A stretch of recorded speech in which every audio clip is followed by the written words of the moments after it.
and I will take questions.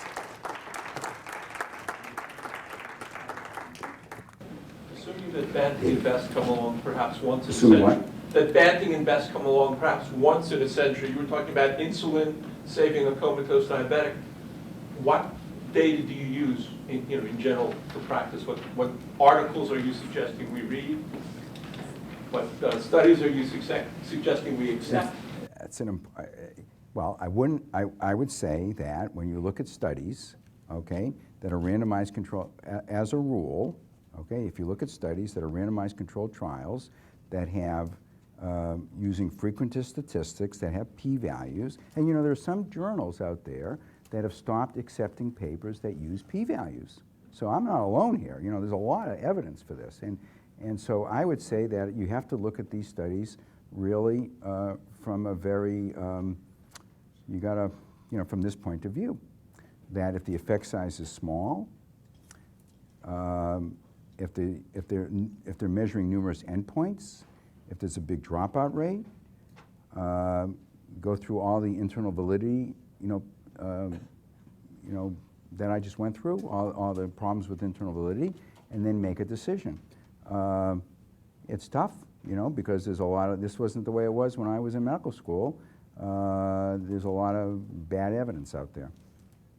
So it's an impossible question to answer, basically. Andy. So could you conceive of a randomized, placebo-controlled, blinded study that could answer up for us the question, is there any role in statins in primary prevention? If you had control of this thing, you had the money, you had the suckers to go in the study, could we prove that statins work in primary prevention? I don't think so, because if that was true, those studies would have been done. There would be small studies of a few hundred people, randomized, and the effect size would be big enough that it would be obvious. The reason you don't have those studies is because these drugs probably don't work the way they're intended to work, and that's why they take huge numbers of people. That's why the ends are so large. But you should be able to construct a study if you have control of the variables. Not, as I showed you, in that NHLBI, and all of the, if you go into clinicaltrials.gov, right, and you look at studies beyond 2000, it's very difficult now to show that you're not supporting the null hypothesis. And maybe that's because the baseline risk is so low. Maybe it's because these drugs really don't work as intended. I think it's a little, atherosclerosis is very complex. It's not simply an LDL cholesterol problem. That is one risk factor among who knows how many. And maybe it isn't complex. Maybe it's a simple thing that we don't know yet. And all the complexity is something because we don't understand the real etiology of atherosclerosis. But atherosclerosis seems to be a disease of aging. It's universal. They find it in mummies. You can't stop it. Okay, you can try to slow it down. So I think it's highly unlikely that inhibiting HMG-CoA reductase and thereby lowering LDL cholesterol is actually going to prevent advancement of atherosclerosis, even for secondary prevention. Maybe in a patient with familial hypercholesterolemia who has already shown that they're developing atherosclerosis, then I could justify using the drug. I can't justify, based on this evidence, I can't justify recommending it to anybody else. I'm not even current knowledge. I'm saying, why couldn't a study be constructed to answer the question? And if it shows no effect, well, then it shows no effect. Why can't okay, you so follow there is an effect. Okay, so even if it doesn't work, at least we know it didn't work. I mean, you should be able to construct a study to give us some results. Yeah.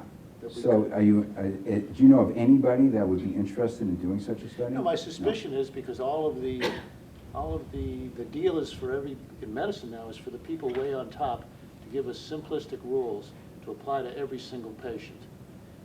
The the insurance Based on forms. statistical No, evidence. just the way that's happening in medicine. We're going to this top-down system, and it would be so valuable for the people at the top to just know what to tell us to do. It'd Well, make who's their going lives to do so that simple. study? Okay, so That's I will why say they're this, on- I will yeah. say this. There is one study of effectiveness of statin therapy. Okay, I know of one study of effectiveness. It's not a randomized placebo-controlled trial. It's a post hoc and it's a retrospective look at one guy's practice. Okay, and what he did was he had 5,000 patients in his practice, and 1,000 of them were high risk for atherosclerotic cardiovascular disease. And so he recommended statins for them. And some of them took it, and some of them didn't. And some of them took it for some of the time. So he looked back. He read some of this evidence, and he questioned it.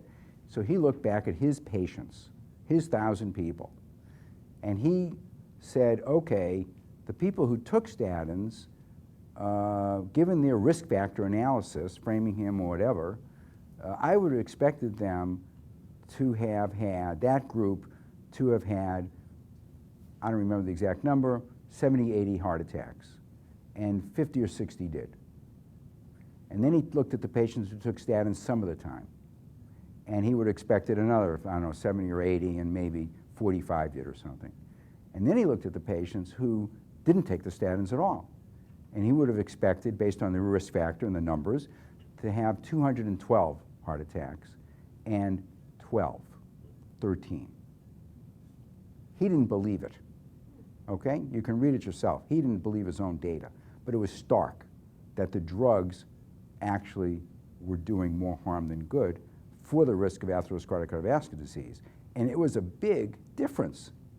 Now, I'd love to do that study here because, you know, we have a lot of people.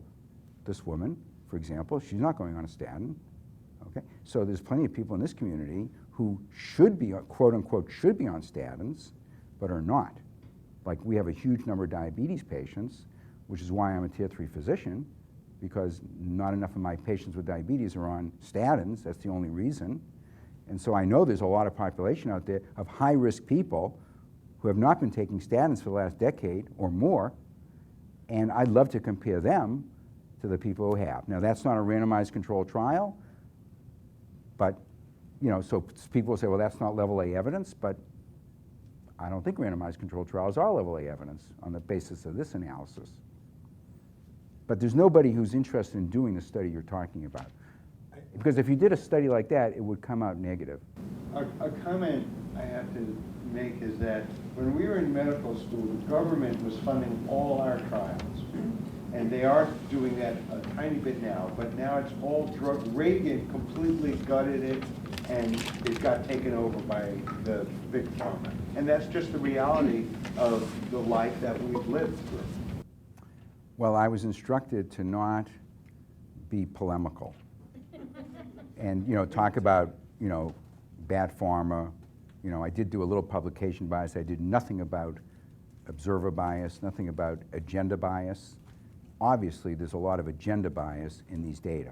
I didn't show you Dr. Thompson's agenda bias. I didn't show you Dr. Robinson's agenda bias, but it's worth a lot of money. Henry. The kind of study that you mentioned with an N of hundreds, looking for a difference between groups. Are there rumors that those studies were done and they're in the file drawer because they... I have no way of knowing. You presented data of numbers needed to treat in primary and secondary prevention, and then you just spoke about this one physician's practice getting at absolute risk reduction versus relative risk reduction that you also spoke of. And there was, in that clinician's practice, no absolute risk reduction, if I heard you You went the correctly. wrong way. Oh, they do worse. Who would have expected Right. They went the wrong way, a exactly. lot by a lot? When you say that the data numbers needed to treat 1 in 39 in secondary prevention, if you accept that, I've heard that there are reasons not to. What is the absolute risk? You showed some early slides, you said maybe... That's it. Number needed to treat of 40 means you're lowering the risk. 2.5%. You take 40 people, and you treat 40 people, right? You've Most of them reduced aren't going to have a heart attack. One divided One, by- you're going to benefit one person. Right, okay, So that's 1 in 40, whatever that comes out to. right. A couple percent. 2.5. David, Yeah, you've been talking about this for many years now, we have indeed, David. and I'm just wondering why there aren't more people talking the way you're talking. Yes, And- okay. And, So, and why don't you just, like, write a paper for the New England Journal or something like that and get it published? So Okay. that you can start a broader discussion. okay, so I'm not making this stuff up. This is from, no, but let me explain. I'm reading the statistic literature. I presented maybe 100th of the data. You know, this is, you know, it's only an hour and a half. So when you read, and I can't read statistic literature, I'm no mathematician, right? Okay, so when you read the people, like I was just quoting, who feel the same way, and they ask that question, where's the opposition? What does the opposition say? Okay, we're saying that using a p-value of less than 0.05 is just wedding yourself to statistical significance when there's really no biological meaning or economic meaning to that number. It's really not relevant to what you really want to know. So what do the people say to these people, like, you know, to that argument? And believe it or not, when they refer to that kind of correspondence or interaction with their colleagues, whether it's in economics or statistics or mathematics, when they refer to they say that it's amazing to them that these people don't disagree with them. And because for example, they quoted, there was one letter arguing against this position, okay? And then there was another letter by somebody who's on that side against this position, criticizing the first letter because the arguments were not cogent. He didn't come up with any better cogent arguments, okay? So you know what I'm saying? So they can't find anybody to come and get. I wish there was somebody here to gainsay what I'm saying, right? Nobody's saying I'm wrong, because am I wrong? I'm not saying I'm always right. I could be wrong. I'm biased, you know, but my bias is a number needed to treat of 1 or 2. I want to benefit the patient I'm seeing in front of me. Kim. Jeff, if I'm hearing you correctly, you are condemning all research which is presently out there. That you're looking at this for cholesterol. You could look at this exact same results for results of chemotherapy, for radiation therapy, for use of mammography, use of beta blockers, aspirin, and you'll see the same kinds of numbers. Is this really different than any of those other trials, you're saying, or is this just Well, universal? the only thing I know about it, I don't know about chemotherapy. If it's the case, how can you help us decide how we should be treating patients? Because what you're really saying to me is, don't believe anything which is being published to you today. Is what No, I'm not saying that. I'm not saying Well, that. I'm not saying You're talking that. about surrogate, you're not talking about end results. But there are end results which show a reduction between 1 in 25 to 1 in 40, which for most drugs we use today, That's a we good don't number. see that kind of survival improvement. There's very few diseases where we actually impact survival, and to see a 1 in 25 survival improvement is dramatic. I mean, I'm not even sure that penicillin has ever been shown to do that. Yeah, well, I'm glad you took that message away, Kim, because you can't apply this analysis in my field to drugs for diabetes, bone mineral density testing, drugs for osteoporosis. You know, you can't see, if you put a patient on a statin and they have a heart attack, you're not going to say, oh, boy, well, the statin really did you some harm, I better stop the statin. You're going to double the dose,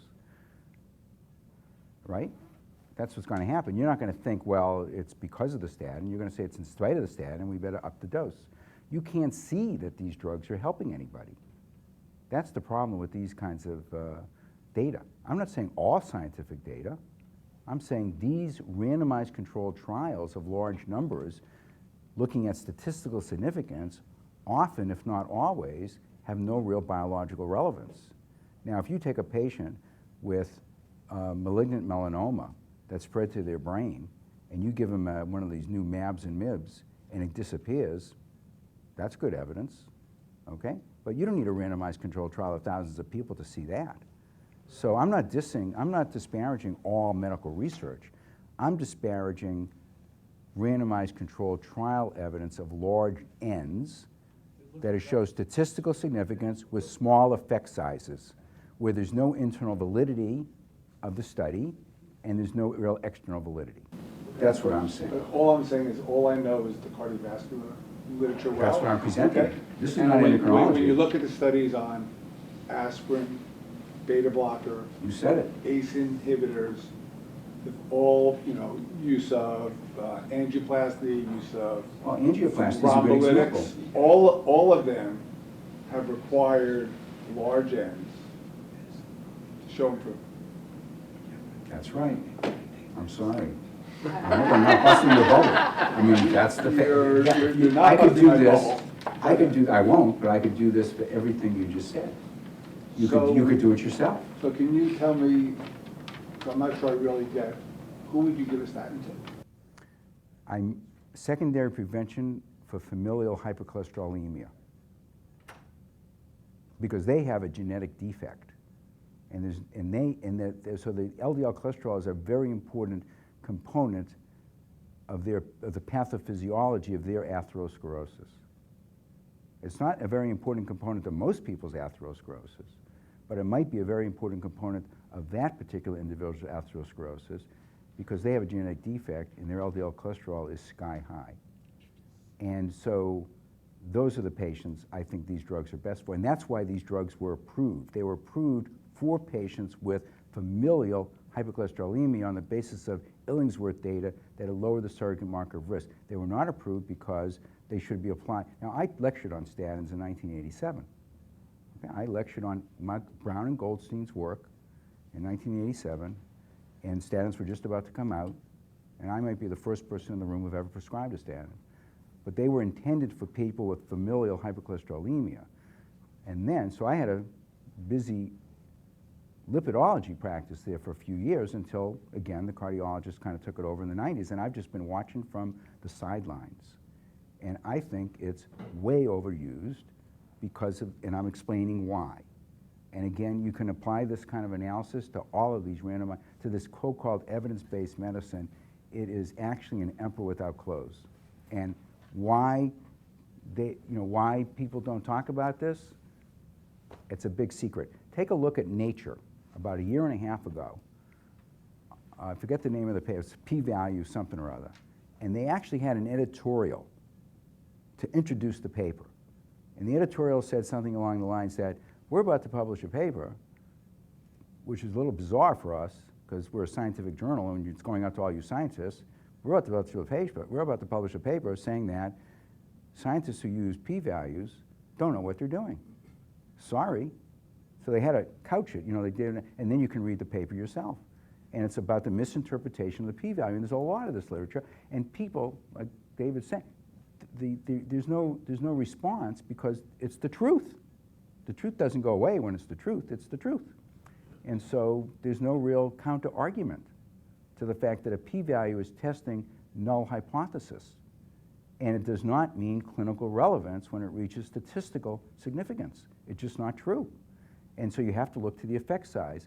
Yes, if you did a study of a few hundred people with blood pressures at 240/120, and you knocked it down to with whatever drug you chose, and you see that the stroke rate went down from 50% to 25%, in a few hundred people, that's reality. But if you do that in thousands of people, and it goes down from, you take a mild high blood pressure and you knock it down to 120/8, like this sprint trial, look at those curves, they're trivial. You know, the difference is so trivial, it's not believable. And again, the internal validity is really open to question. So you need large effect sizes to believe any of this evidence. And, you know, I'm sorry about it. You know, this is, don't shoot the messenger. Where you do get that large effect, whether you analyze it by Bayesian statistical methods or these relativistic methods, the large differences is when you compare relative risks of that seem to be 50% difference, but it's a difference between 1% and 2%, that you get into trouble. So if you look at these papers developed using p-values and all that stuff, and there is a large difference, I think you can hang your hat on that being likely to hold up to a Bayesian reanalysis. So, yeah, absolutely. But the difference has to be large. You have to look at the effect size. You cannot take the p-value less than whatever it is and say, okay, that's all we need to know. You have to know the effect size to know whether that's really clinically relevant to your population. You only heard it here, I'm sorry, but you know, it's a fact. Okay, thank you so much.